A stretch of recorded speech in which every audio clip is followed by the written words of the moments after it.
નમસ્કાર, તમે જોઈ રહ્યા છો જનચર્ચા લાઈવ. હું તમારો સાથી રમેશ દળવી. આજનો વિષય છે કપરાડા તાલુકાનું શિક્ષણ.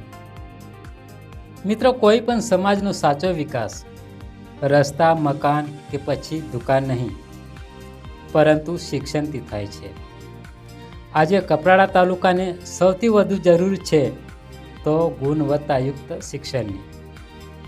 જો દરેક બાળક શાળાએ જશે, દરેક યુવાન શિક્ષિત બનશે તો કપરાડાનું ભવિષ્ય બદલાઈ જશે. શિક્ષણ એ એવી ચાવી છે જે ગરીબી, બેરોજગારી અને અજ્ઞાનના તાળાને ખોલી શકે છે.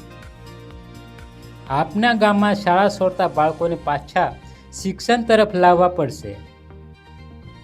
માતા, પિતા, શિક્ષક અને સમાજના આગેવાનોએ સૌએ મળીને એક સંકલ્પ લેવો પડશે કે કપરાડાના કોઈ પણ બાળક શિક્ષણથી વંચિત નહીં થાય.